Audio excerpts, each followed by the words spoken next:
Welcome back to the Eyewitness Morning News. For this week's access code, we head to the 70117 zip code, which is comprised of parts of several neighborhoods: St. Roch, St. Claude, the Florida area, the Bywater, Holy Cross, and the Lower Ninth Ward. Now, the zip code is bordered on the north by Florida Avenue. It runs south into the Mississippi River. Angela Street is the cutoff point to the east, with Elysian Fields as the border to the west. The population just over 36,000, but only 398 businesses. And there's an extremely high percentage of vacancies at 37%. Here's more on one woman who was bothered by those vacancies and trying to make a difference. You could use it over chicken. About 5 years ago, Jeanette Bell got lost in the Lower Ninth Ward. It was an experience that actually inspired her. It bothered me for 4 or 5 months, and I thought, but those people don't have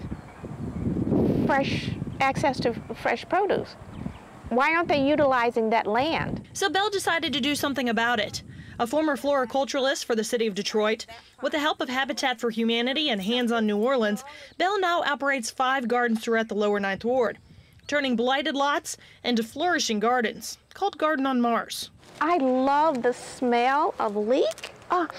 Oh God, it smells so delicious. She runs a beans and greens garden on North Miro Street, a flower garden on Charbonnet. There's also an herb garden on Charbonnet, a fruit garden on North Prier, and a market garden on North Galvez.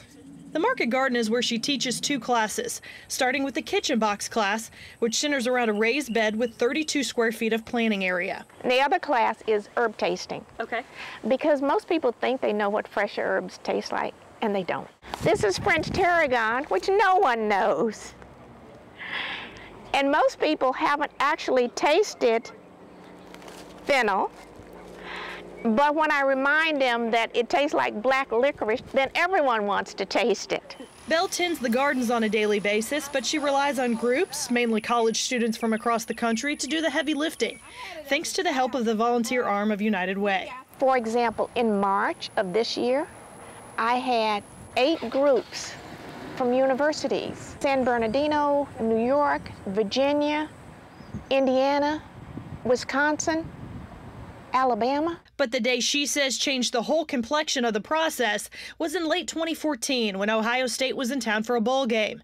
The Buckeyes worked on the 2 Charbonnet gardens and were able to get so much accomplished in such a small amount of time. When they show up and there's part of the band and there's the media, there's the mascot, and then there's the president, I knew at that point that I needed the involvement of a university. The gardens have been set up primarily to support an urban agriculture curriculum. We actually now have 5 gardens that would allow any instructor to put together a course outline and start teaching in the fall, literally.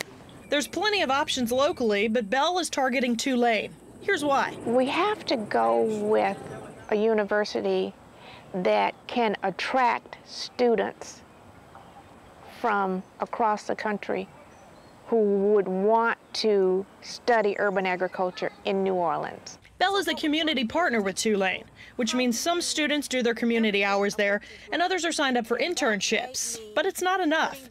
She says 1 instructor and 1 full-time maintenance worker to run the gardens would bring her goal to fruition. So what started as a wrong turn has changed Bell's direction, and the community is better for it. And she has this specific vision, so hopefully she can get a university to come and help her, but she's really making a difference. She had a workshop over the weekend. A lot of people came. And I love seeing those urban gardens pop up around the city. Yeah. Not only are they helping people, they're beautiful to look at. Sure. They really are pretty to look at. And educating people. Yeah. I think that you talk to so many little kids who just don't get where their food comes from. Yeah. So that's super cool. And these days, a lot of people want to know exactly where their food does come from. Yes, By the way, those urban gardens are a lot of work too. Yeah, and she's been doing it all. And she has some great help with like Habitat for Humanity and United Way, but she uses a lot we money on this project too. Oh, well, hopefully people step up and help her. All right, guys. Our next access code, we head to the 70051 zip code to check out the beautiful San Francisco Francisco plantation. We'll explore the history, what the plantation offers today, and there's a major project that's been in the works for nearly 2 decades. What's expected to be published by March. We'll have all those details. And guys, if you want me to showcase your zip code, send me an email with ideas to lspoon@wwltv.com. I'd love to hear from you. All right, can't wait to see a San Francisco plantation. It's really cool. Yeah, that is nice.